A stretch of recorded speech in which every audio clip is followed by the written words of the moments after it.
my fellow comic book collectors, this is part 4 of this series of videos where I'm basically unboxing this big Stackry box. And this video, I'm going to be showing you these books. I'm going to try to keep these last few videos a bit shorter. I noticed that they were kind of running a bit long, but we'll see. We'll see how long it goes. Hopefully it's not too long. But I just wanted to show you some really great books. So this one, we're going to start out with a book that is a bit of DC love.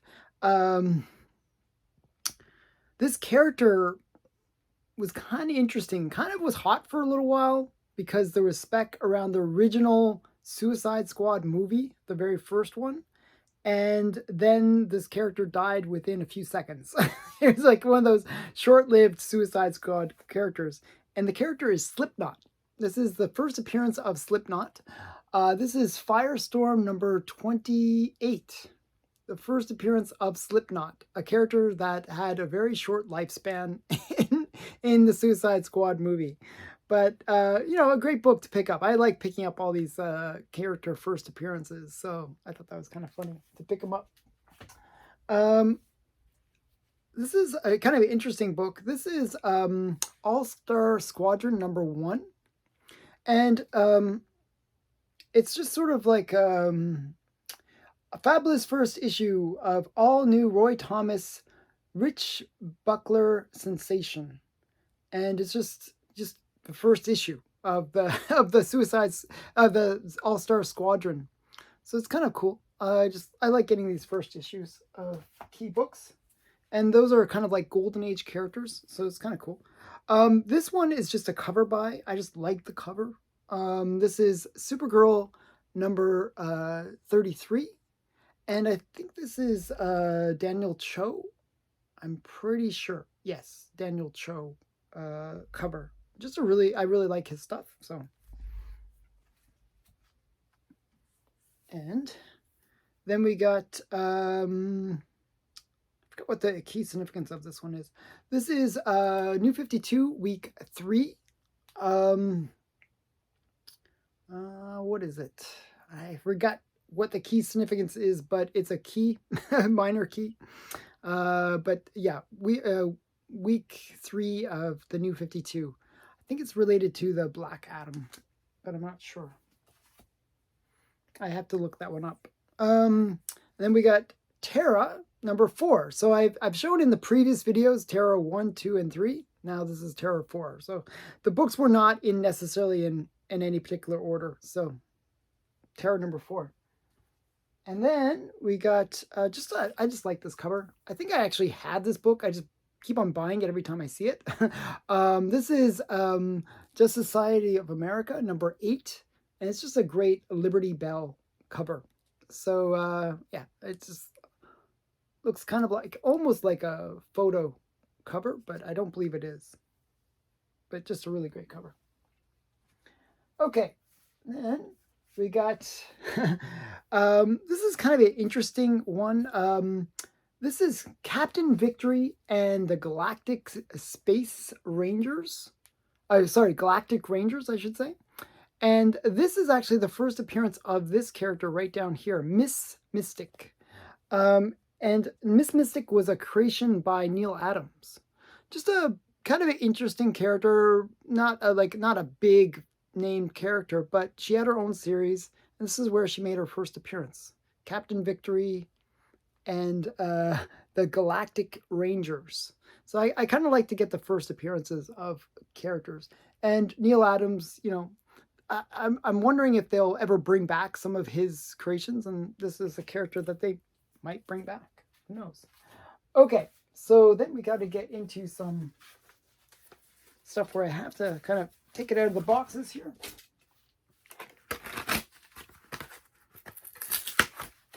Okay. This one is very interestingly wrapped. Let's see if I can get it out. Oh, wow. Okay, so this is a really great book. It's not an old book, but it is a highly sought after book. And, you know, it's not bad grade either. Okay, so this is Betty number 28. This is like one of Dan DeCarlo's most popular covers for Good Girl art. It's even been homaged. I actually saw an homage to this cover in Barbie of all of all places. So this is Betty number 28, and it's just one of these great Good Girl art covers. And you know, it's kind of cute too. You know, she's swimming down and she gets the treasure chest, and it says, "Sorry, temporarily out of order." Just a really great cover. I always wanted this one in my collection. I do collect bikini covers and Dan DeCarlo art. So this is just one of those really great, you know, Betty covers. So Betty number 28. And then somebody, I don't know which vendor, but somebody threw in some free comics. So there's some free random comics in here. And I don't know who put them in here, but they're not ones I ordered, but they're just free ones that appeared with the order. So this is Masters of the Universe number 3. Nothing special, I don't think, about it, but it is kind of weird that it was in my order. And it's a raw comic, and it looks, yeah, it's in pretty rough shape, actually. But like probably a 3 or 4. And then this is Phoenix. And this looks like a reprint of all things. So this is all new. All new, no reprint. It's not a reprint, but it's not a series that I'm even familiar with. Phoenix. So yeah, this is Phoenix number 2. What that means, who knows? But you know, looks interesting. Okay, so those were free comics that just got thrown in. I don't know why they were thrown in, but they were. Okay, and then we got this eBay one.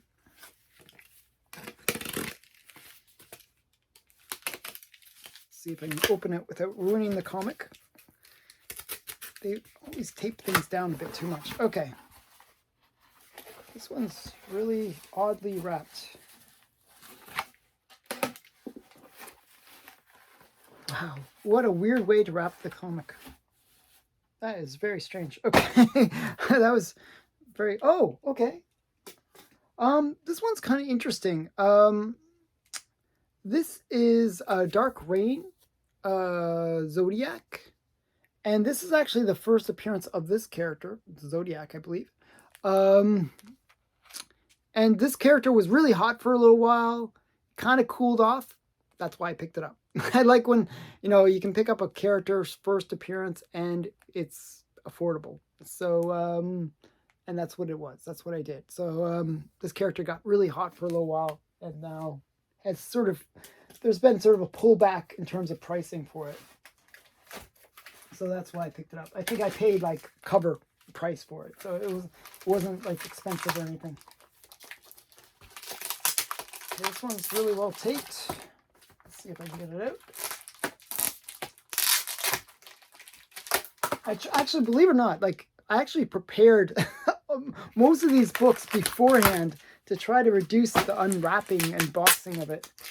But still, they have lots of stuff on them. Okay. Oh, okay. This is actually interesting. And I'll have to take it out here. So this is a bunch of Sandman books. I'm in a way trying to rebuild my Sandman collection because way back in the day, my wife, when I first sort of met my wife, she was studying in Canada, okay? And she's Korean. And basically, she had to return back to Korea, so I decided to go with her. And before I left Canada to go to Korea, you know, she always knew that I collected comics. She didn't really like comics. Like, she didn't really think very much of them. And she was like, oh, you can't bring those books to Korea. It's like too much stuff. Even though what I had done with most of my comics was sent them to my parents. So she convinced me to sell my Sandman collection. And I sold a whole lot. I had the complete run of Sandman, all 9/8, high, you know, just mint condition books. And I sold them for $300 or something like that. It was like very little that I sold the complete run. And I've been trying to rebuild that collection. So yeah, so these are some of the, this is like a little set of books. It's like sort of a series within the series, if that makes sense. I forgot what the numbering is, but this is, I forgot what the numbering is. I don't remember what the numbering is, but this is, oh, sorry, this is number 41, but it's number 1 of that mini series within the series. So this is number 41. And there's actually a key in here. I forget what the key is. It's like Pumpkin Dude or something like that. Like, I forget what it is. But, and then we got number 2 of that series, which is number 42. And then we got, okay, I'm just going to do them as they come here. Number 9, they're all mixed up. So number 9, which is number 49. So 49. And then we have number 43, which is number 3, if that makes sense. It's kind of interesting. So, and let's see, one sec here. I'm going to try to put some order to these as I do this. Okay, the last few are all in order now. Okay, so that's number 4 of that series, which is number 44. Okay, number 44. And I actually think that Sandman books are undervalued. So this is number 45. Number 46. And these books, like, as I said, I picked them all up. Like, I picked up the whole set for $20. So really affordable. Number 7, which is 47. And they're all in high grade. It says VF, but maybe even higher. I would say VF near mint, kind of grade. This is number 8 or 48. And, you know, the later issues of Sandman, there's like maybe sub 10 are pretty expensive. But after that, they become like very affordable books. Just, I think, under the radar right now in a way, because there is the Sandman series coming out, and a lot of these books do feature kind of key characters for the Sandman series. So I think good spec opportunity within Sandman. And so I'm trying to pick them up because I want to get the collection back before they become too expensive. So I've been picking up little lots here and there of Sandman books. And that was just the set of that one little mini series within the Sandman series.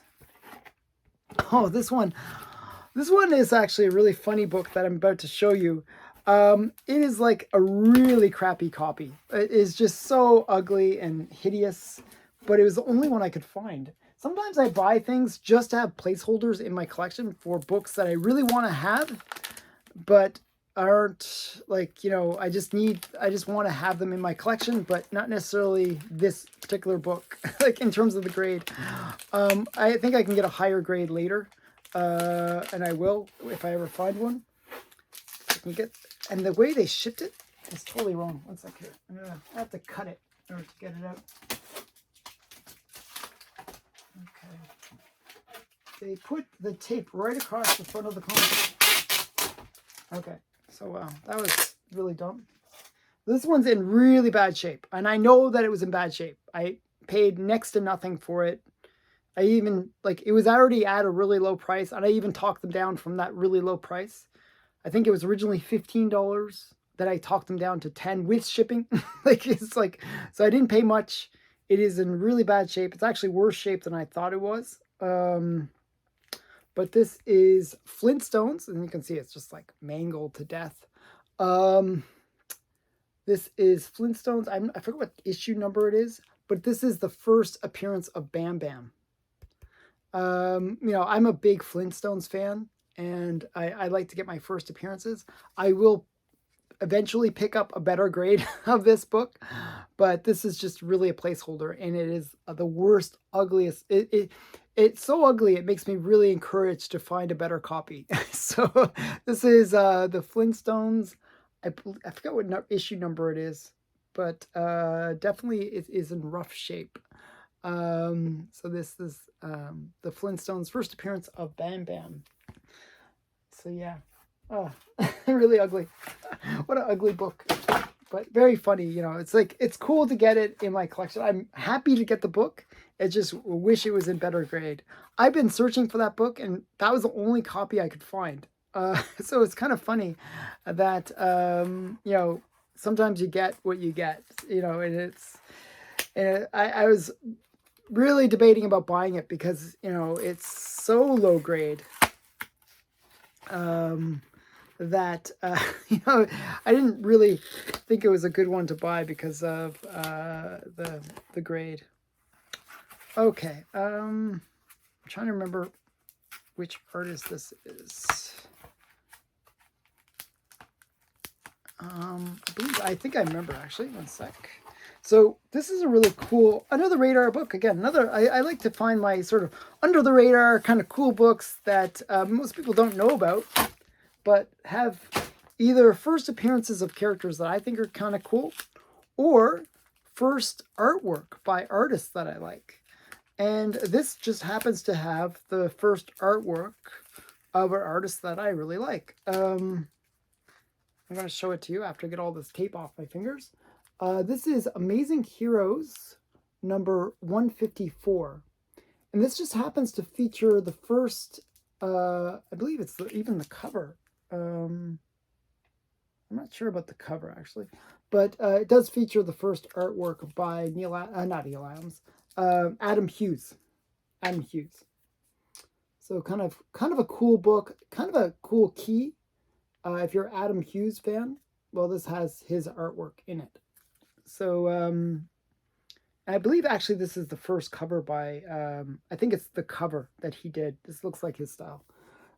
This is the first cover by Adam Hughes. I think there's actually an earlier book that does feature Adam Hughes, and he has a pinup inside of it. But this is the first cover by Adam Hughes. So that's kind of cool.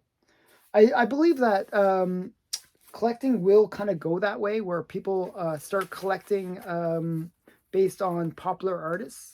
And it's always been the case, really, actually. If you look at a lot of the Golden Age books, when people collect Golden Age books, they collect certain artists. Like, for example, like L.B. Cole or Matt Baker or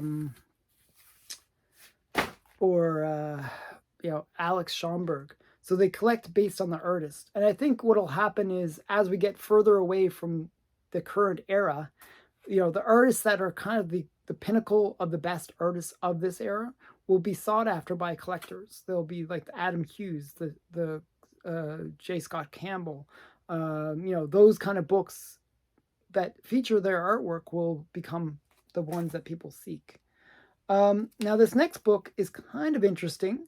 This is Iron Man number 58, or Tales of Suspense number 58. And this is the first kind of Silver Age appearance of Captain America. Now, the reason I say kind of, but is because this is not really Captain America. It's like an imposter. But it's one of those ones where it predates the one that is truly his first appearance in the Silver Age.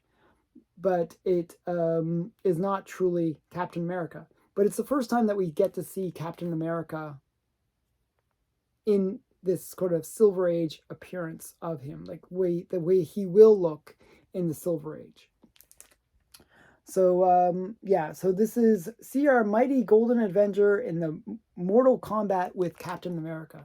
Now this is kind of, in my opinion, a bit of a double key, because it is, as I said, kind of the first appearance of Captain America in the Silver Age. And as I said, it's not really him, but bear with me on that.